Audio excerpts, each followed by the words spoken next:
राधे राधे। बच्चों देखो ये सवाल ठीक है ना, कौन सी क्लास का है? 8वीं का। ये समीकरण है बेटा, इसको हल करना। क्या करना है? मैंने बार बार बताया है, ये सब सवाल होता है आसान। क्या होता है? आसान। आपको अगर नॉर्मल भिन्न वाला जोड़ घटाना आता है ना, जैसे पहले भी बताया था, अगर ऐसा सवाल आपको लगाने आता है, ठीक है ना, जिसको भी ऐसे सवाल अगर आते हैं लगाने, तो समझ लो ये सवाल भी लगा ले। सबसे पहले इसमें कुछ मत करो, किताबी विद्या मत सीखो ज्यादा। किताब का काम क्या है? मार्गदर्शन करना, ठीक है ना। वो हमें क्या करता है? बोलो, मार्ग बताता है कि ये सवाल ऐसे लगेगा। अब तुम वही का जो है पूंछ पकड़ के मत चलो, नहीं तो रट्टा मारना पड़ेगा। समझे बात को? बोलो। Yes sir. आवाज नहीं आई? Yes sir. किताब का काम है, गुरु का काम है कि आपको मार्ग बताए, सही मार्ग बताए, ठीक है ना। और उसके बाद आपने क्या समझा उससे, उसको अपने तरीके से लगाओ। गणित में आपका यही काम है कि तरीका सही होना चाहिए, ठीक है ना, और आंसर सही आना चाहिए। बस इतने से मतलब है। बाकी किताब में जैसे लिखा सेम टू सेम लिखना है, या किसी गुरु जी ने बताया था सेम टू सेम वैसे लिखना है, कुछ लेना देना नहीं। आपको समझ में कितना आया, कैसे आया, रूल सही हो, फॉर्मूला लिखना हो तो फॉर्मूला सही हो, और आपका आंसर सही आना चाहिए। बस इतने से लेना देना है। आपको कैसे समझ में आता है वो डिपेंड करता है, किताब वाला कि गुरु जी ने जो बताया, ट्यूशन वाला बताया कि स्कूल वाला बताया। जो आपको समझ में आ गया आपके लिए वही अच्छा है, ठीक है ना। क्योंकि जो एग्जामिनर है उसको आंसर से मतलब है कि बच्चे ने किताब से लगाया कि ट्यूशन वाले के दिमाग से लगाया कि स्कूल वाले के दिमाग से, कुछ लेना देना नहीं। समझे बात को? ऐसे ही कैसे होगा? पहले एक काम करते हैं अपने, इसको नॉर्मल तरीके से।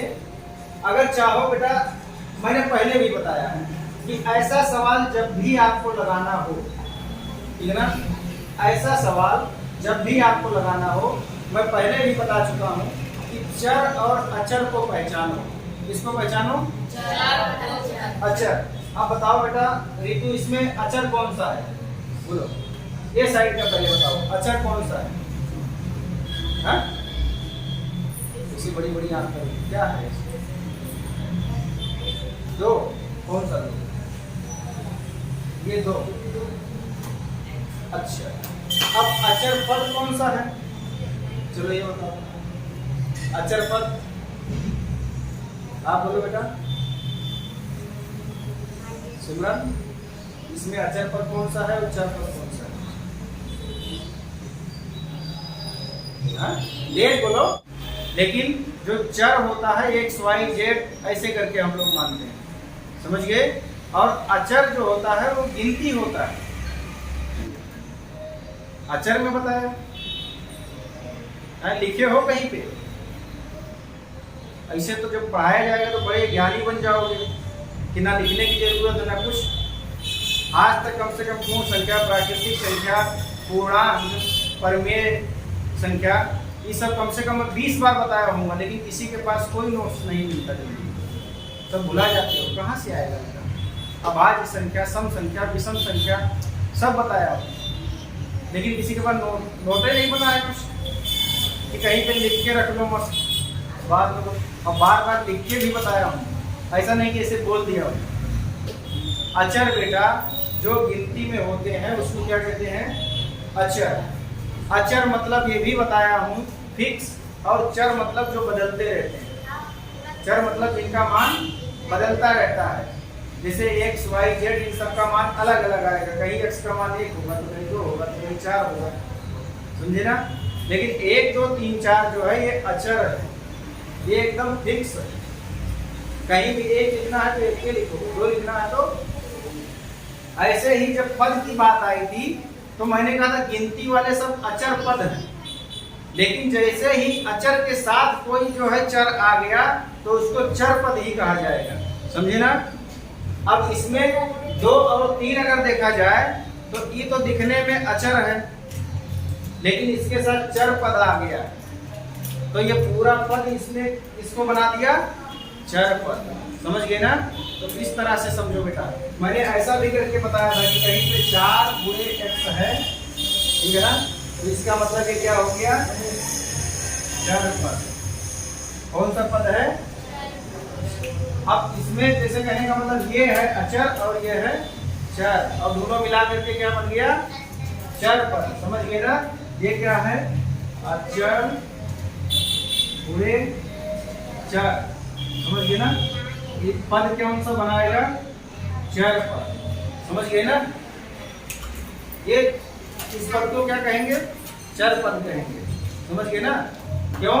क्योंकि इसके साथ में चर जुड़ गया अचर के साथ में। अब सोचो, जैसे यक्ष है, मैंने कहा इसको क्या कहते हैं, चर। यक्ष को क्या कहते हैं, मैंने कहा गिनती को क्या कहते हैं, अच्छा।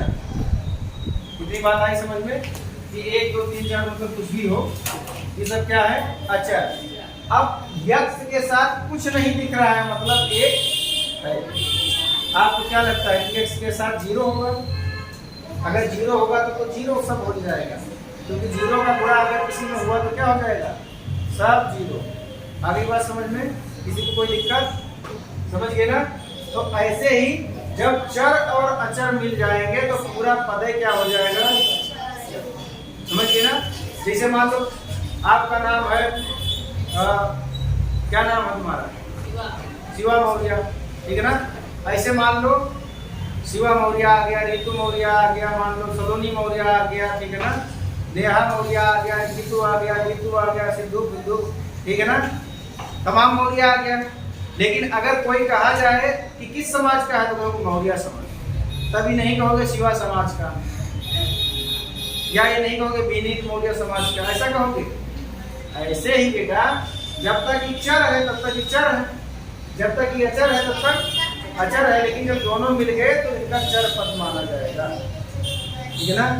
जब दोनों मिल गए तो क्या होगा, चर पद, क्योंकि अचर तो फिक्स है। अब इसके साथ में आए हैं तो ये बदल सकते हैं, ठीक है ना? ये क्या होते हैं, बदल सकते हैं भाई, सीधी सी बात है। आई बात समझ में, आ गई बात समझ में? बस ऐसे ही समझना। हम ना तो अगर कहीं पे अचर और चर आ गया तो उसको क्या कहेंगे, चर पद। और गिनती वाले सभी क्या हो जाएंगे, अचर। इंग्लिश में इसको वेरिएबल कहेंगे, ठीक है ना? वेरिएबल मतलब जो बदलता रहे, और इसको कांस्टेंट कहेंगे, ठीक है ना? जो फिक्स हो, ठीक है ना? स्थिर हो। समझ गए इतनी बात? अब देखो ध्यान से, अब इसमें बेटा कुछ नहीं करना है। मैंने बार बार बोला है कि रिश्तेदार अगर हो दूर दूर तो कब हो, अगर प्रोग्राम करते हो घर में तो बुलाते हो कि नहीं, बस। तो ये चर इधर भी है और चर इधर भी है, अचर इधर भी है, अचर इधर भी है, ठीक है ना? अब इस समझ लो पाकिस्तान का रिश्तेदार है, इंडिया का रिश्तेदार है, लेकिन अब दोनों में रिश्तेदारी है। तो अब प्रोग्राम खाना है तो कहे भैया चर आ जाओ, अचर कहेगा एक काम करो तो वहाँ आ जाओ भाई, ठीक है ना? तो रिश्तेदारों को एक पास बुला लो, एक साइड चर को कर लो और एक साइड अचर को, अगर अचर वाले हैं तो, ठीक। तो अब क्या करना है बेटा, 2x बटे ऐसे ही करना है, ठीक है ना? अच्छा, और इसको ये कौन सा है, चर पद। कौन सा पद है, अब इधर प्लस में है। बस इतना ही जानो कि अगर बॉर्डर पास कराना है, ठीक है ना, तो कुछ ना कुछ यहाँ का रूल मानना पड़ेगा। तो इनका क्या रूल है बॉर्डर पार करने का, कि भाई अगर तुम उधर धनी हो तो इधर गरीब बन के आना, उधर अगर गरीब हो तो इधर धनी बन के आना। मतलब अगर इधर धन है तो इधर ऋण बन जाओ, और अगर इधर ऋण है तो उधर, समझे बात को? तो इधर एक किस रूप में दिख रहा है, सब लोग बोले साथ, हाँ, ठीक है ना? तो इधर आएगा तो क्या हो जाएगा, 7x बटे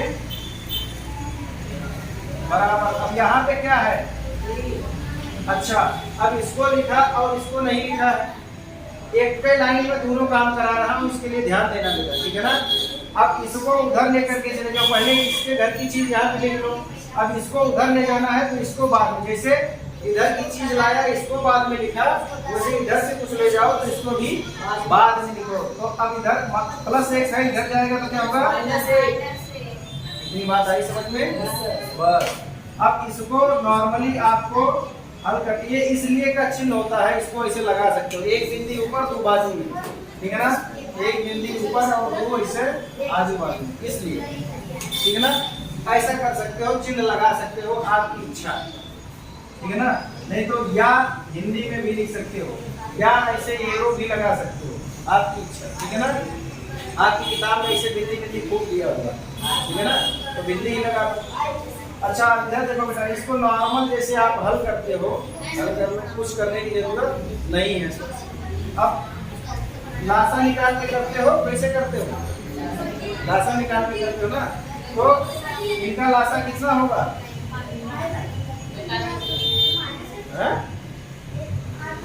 कहाँ से पढ़ा बाबू? पूरा थोड़ी करना है, पूरा कर सकते हो लेकिन पूरा कहाँ करेंगे? लासा कर बोल रहे हो, लासा से निकालूंगा। 15 कितना आएगा? अच्छा अब 15 जब इधर तो 15 है ही है, हर को क्या करना है? बराबर करना है। तो आप एक काम करो, हर बराबर करने के लिए इधर 15 है ही है, अब 3 में कितने का गुणा करेंगे? 15 हो जाए 5 का, तो 5 का ही गुणा ऊपर भी करना है और नीचे भी करना है, तो 2 x बटे 3 गुणे 5 और गुणे। ऐसा क्यों करना पड़ा बेटा? क्योंकि नीचे हर हमको बराबर करना है, और जब भी हर बराबर करेंगे तो खाली एक जगह गुणा नहीं करेंगे, जितने से हर में गुणा होगा उतने से अंश में भी गुणा होगा, ठीक है ना। माइनस इसको ऐसे ही लिख लो, काहे कि इतना ही तो लाना है नीचे, तो है ही, और इधर घटा के कितना हो जाएगा बेटा? 2। इतनी बात किसको समझ में आई? हाथ ऊपर करो। आ गया? कुछ करना नहीं है, आप बोलोगे और एक आध लाइन पढ़ा के लिख दूंगा, ठीक है ना। अब देखो 5 दूनी 5 तिया, यहाँ पे इसलिए का चिन्ह लगा दो, माइनस 7x बटे बराबर 2। अब देखो बेटा, अब हर हो गया बराबर, तो आपको हर बराबर हो तो क्या रूल बताया गया है? ऊपर जोड़ना हो जोड़ दो, घटाना हो तो 10x, मतलब मान लो 10 लिखा है तो 10 में से 7 गया 3x, ठीक है ना, बटे। ओके, इतनी बात किसको समझ में आई? बराबर। अब बेटा एक मजेदार काम कर सकते हो यहाँ से, और आपकी इच्छा, चाहो तो डायरेक्ट यहाँ से काम हो जाएगा, और चाहो तो आप 2 लाइन और आगे जा सकते हो। अगर यहाँ से इसको काटो तो 3 बचे 15 हो जाएगा ना, लेकिन चलो यहाँ से मैं नहीं काटता हूँ। मैंने बताया कि अगर इधर प्लस होगा तो इधर आएगा माइनस, इधर माइनस होगा तो प्लस, इधर अगर गुणा होगा तो इधर, और इधर भाग होगा तो उधर, समझे बात को? तो यहाँ पे किस रूप में दिख रहा है? तो अगर 15 को उधर कर दिया जाए तो क्या हो जाएगा? गुणा में। क्या हो जाएगा? गुणा में। 3x बराबर 2 गुणे 15। इतनी बात किसको नहीं समझ में आई बेटा? सबको आ गया? बोलो। ये वीडियो बेटा इसके लिए बना रहा हूँ, घर पे भी आप बार बार देखना, आपको आ जाएगा, ठीक है ना, कि क्या सर ने किया है। इसके लिए तुमसे पूछ भी रहा हूँ, तुम्हारी भी राय ले रहा हूँ, ठीक है ना, कि उल्टा पुल्टा क्या पढ़ लिए हो, गलती खुद करोगे, बोलोगे सर जी ऐसे ही पढ़े। लिखना बेटा, बार बार बोलता हूँ, लिखने को बोल दो तो आपका हाथ दर्द करता है, अभी से हाथ दर्द करेगा 8वीं में, तो आगे क्या करोगे? लिखना जरूरी है, और बार बार दोहराते रहना और ज्यादा जरूरी, समझ गए ना। अब एक बार में अच्छे से समझ लिया, फिर अपने ऐसे हनुमान चालीसा की तरह देखते रहो, काम हो जाएगा, समझ गए ना। अब देखो ध्यान से, अब बेटा अब यहाँ पे अगर देखा जाए तो ये कितना हो गया? 3x बराबर 30। मैं चाहता बेटा यहीं पे काम खत्म कर देता आपका, ठीक है ना, लेकिन आपको समझने के लिए इसको बड़ा कर रहा हूँ, ठीक है ना। इतना आ गया समझ में? बोलो प्रिया, तो देख रही है इसे, आ गया ना? जो बताऊंगा वो आएगा, उसके बाद दूसरा नहीं आएगा जो मैं दूंगा लगाने के लिए, बाकी तो सब आएगा। ऐसे ऋतु का भी हाल है। अब देखो यहाँ पे मैंने बोला, अब दोनों तरफ कुछ बात है, रिश्ता और इधर उधर कर सकते हैं। इधर 3 किस रूप में है? 3x, गुणा रूप में, तो गुणा को उधर ले जाओगे तो क्या होगा, यानी कि ऐसा बेटा क्यों करना पड़ रहा है, यक्स का मान लाने के लिए, क्या करने के लिए, हाँ, इसलिए यक्स बराबर, यहाँ पे 3x है ना, तो 3x से 3 को अलग कर रहे हैं। अब ये अलग गुणा के रूप में है, किस रूप में है, यानी कि 3x माने क्या, 3 गुणे, हाँ 3 गुणे, ये दोनों किस रूप में है, तो इनको दूर कर रहा हूँ इसको पाने के लिए, ठीक है ना। अब इसको गुणा के रूप में उधर ले जाएंगे, किस रूप में हो जाएगा, हाँ, तो यहाँ से बेटा यहाँ पे 30 है और इधर ले जाओगे तो किस रूप में, हाँ, समझे बात को, भाग में आ गया, किस रूप में। अब ध्यान से देखो बेटा, अब यहाँ पे आता है x बराबर भाग दे दो, क्या दे दो बेटा, x बराबर 3 से इसमें भाग दो, कितना उत्तर आएगा, बस 10, बस, समझे ना, काम हो गया। अब बच्चे कहते हैं उत्तर की जांच में तकलीफ है। अब उत्तर मैं भी जांचता हूं कि क्या उत्तर हम लोगों का सही आया है, और ये सवाल आपको पक्का नंबर दे के जाएगा। आप खुद पता कर सकते हो कि जो उत्तर आया सही है कि गलत।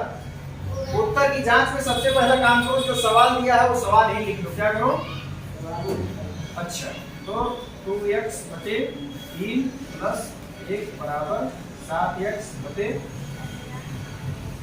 ये करने में किसको दिक्कत है भाई, वही उतारना है, उतार दिए। अब करना क्या है कि जो इधर है और जो इधर है दोनों तरफ हल करते जाना है और उत्तर एक जैसा आना चाहिए। अब करेंगे क्या इसको करने के लिए, इधर क्या है भाई, 10 की जगह पे क्या लिखना है, 10, और 10 का क्या करेंगे, गुणा, कारण कि जहाँ गुणा रूप में होगा वहां पे क्या करेंगे, 2x में क्या हुआ x का, तो 10, x की जगह पे क्या लिखा, 10 बटे जो है वैसे, जो जैसे है, एकदम कुछ छेड़ना मत, नहीं गड़बड़ा जाएगा, ठीक है ना।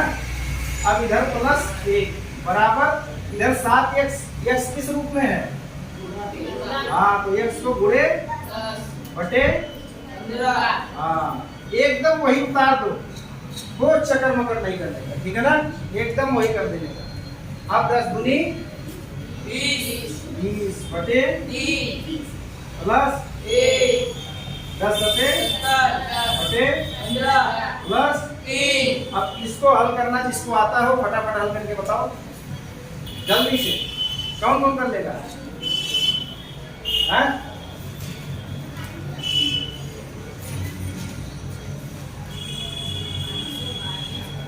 कन्यम 3, करो बेटा करो, बराबर 15 तिया, ये तो 70 और 15 तिया 45 बटे 15। अब इधर 20 3 23 बटे 3 बराबर इधर कितना हो जाएगा बेटा, हाँ, 70 और 40 कितना हो जाएगा, 45 है ना, 70 और 45 115 बटे 15। अब इसको क्या करना पड़ेगा बेटा, काट के देखो एक बार, हाँ, कितने से, 15 से काटो, 15 से कटेगा, तब 5 से काटो, कितना से काटोगे, 5 से काटो, तो ऊपर आएगा 23 और नीचे आएगा 3, समझे ना। काट के देखना, काटने का भी एक तरीका बताया हूँ तुम लोगों को, और ना समझ में आया, जो बच्चे YouTube पे वीडियो देख रहे हैं वो लोग भी अगर यहाँ काटने का रूल समझना चाहते हैं तो कमेंट में बताएं, बहुत ही चीज बताऊंगा, चुटकी बजाते ही बड़ी से बड़ी संख्या आप काट दोगे बेटा, आपको सोचना नहीं पड़ेगा कि किस अंक से काटना है, ऑटोमेटिक आप पता लगा कि इसी से काटेंगे तो कटेगा, ठीक है बेटा। इस चैनल को ज़्यादा से ज़्यादा लाइक करो, शेयर करो, सब्सक्राइब करो, अपने दोस्तों को बुलाओ और उनसे कमेंट में बोलो कि जो उनको सवाल ना आता हो उसमें भेजो, सर जी बताएंगे, ठीक है ना। बोलो राधे राधे। अब यहाँ पे बात क्या हुई बेटा, बात क्या हुई, इधर भी कितना आ गया 23 बटे 3, तो थोड़ा सा यहाँ पे लिख देता हूँ बेटा, जगह कम पड़ गई, तो यानी कि मतलब क्या निकला 23 बटे 3 बराबर 23 बटे यानी कि LHS RHS, यानी कि जो हमने उत्तर निकाला वो सही है। समझ गए ना? बस ऐसे ही सवाल लगा के इतना काम कर देना है, आपको पूरा पूरा नंबर मिलेगा। ओके बेटा, किसी को कहीं डाउट हो तो आप पूछ सकते हो। कोई बच्चा है पूछने वाला? बोलो बेटा, कोई बच्चा है पूछने वाला? बोलो, कोई बच्चा है? दोनों साइड आ गया ना बराबर? बस, यानी कि आपने जो x का मान निकाला था 10, वो सही है। उत्तर माला में कितना है? 10। बस, समझ गए ना? बोलो राधे राधे। आप एग्जाम में तो उत्तर माला पाओगे नहीं, तो उसका क्या रास्ता हुआ? ये, अगर तुम्हारा इधर का मान और इधर का मान सही आ गया, दोनों एक जैसा, जानो सही है। पूरा नंबर पाना है। कोई टीचर काट नहीं सकता बेटा, काट दे तो मुझे बताना, ठीक है ना? हाँ, ये वीडियो पहले दिखाना, बोलना अभी वीडियो के अंदर है, ज्यादा बोलोगे तो वीडियो बाहर आ जाएगी, ठीक है ना? ओके, राधे राधे।